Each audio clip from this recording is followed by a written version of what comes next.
দিনাজপুরে এবার ব্যাগিং পদ্ধতিতে লিচু উৎপাদনে সফলতা পেয়েছেন হাজী মোহাম্মদ দানেশ বিজ্ঞান ও প্রযুক্তি বিশ্ববিদ্যালয়ের গবেষকরা।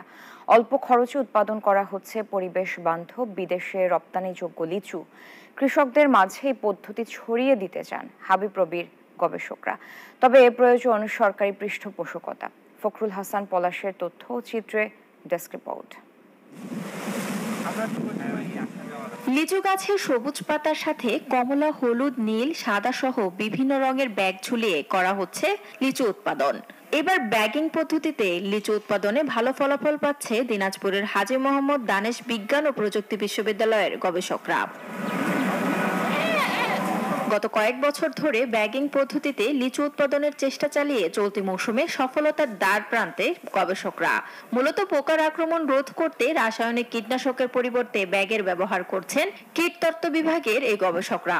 শুধু পোকা নয়, এই পদ্ধতিতে বাদুড় সহ বিভিন্ন পাখির কাছ থেকে রক্ষা পাবে ফল। এটা যদি সরকারি পৃষ্ঠপোষকতার সহায়তায় আমরা যদি খুব বড় পরিসরে করতে পারি এবং কৃষকদের মাঝে ছড়া দিতে পারি, তাহলে কৃষকরা খুব সহজেই এটা বাইরে রপ্তানি করতে পারবে এবং সব জায়গায় এটা ছড়া দিতে পারবে। প্রথমতই যে আমাদের একাধিকবার স্প্রে দেওয়ার প্রয়োজনীয়তা আছে, এটার দরকার নেই।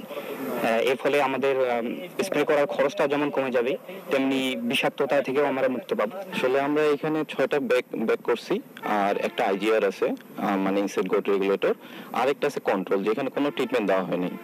তো আমরা এই কন্ট্রোল আর আইজিআর এর সাথে তুলনা করে এই ব্যাগগুলো দেখতেছি যে কোনটা কেমন সাফল্য। সরকারের পক্ষ থেকে পৃষ্ঠপোষকতা পেলে ভবিষ্যতে আরো বড় পরিসরে গবেষণা করা সম্ভব বলছেন শিক্ষার্থীরা। অসংখ্যবার স্প্রে করেন, দেখা যাচ্ছে তারা কোনো সুনির্দিষ্ট পরিমাণ নাই, সুনির্দিষ্ট কীটনাশক বা ছত্রাকনাশক নাই, তারা এককে দেখে আরেকজনের দেখে ইচ্ছা মতো তারা ছত্রাকনাশক কীটনাশক ব্যবহার করে। আমরা যদি এটা করি, দেখা যাচ্ছে যে আমাদের খরচ অনেক কমে আসবে এবং ফসলটা হবে খুবই নিরাপদ। লিচুর জীবনকালে কোন সময় এবং কোন ব্যাগটি ব্যবহার করলে পোকার আক্রমণ থেকে বাঁচা যাবে, সেই গবেষণার কাছাকাছি রয়েছেন গবেষকরা। 3টা ভাবে এখানে আপনার করতেছি, একটা নির্দিষ্ট দিন পর।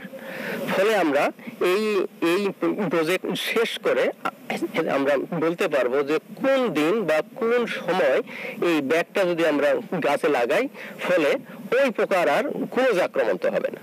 কৃষি গবেষণা ফাউন্ডেশনের সহযোগিতায় প্রফেসর ডক্টর আব্দুল আলিমের নেতৃত্বে পিএইচডি ও মাস্টার্স অধ্যয়নরত শিক্ষার্থীরা এই গবেষণায় যুক্ত রয়েছেন।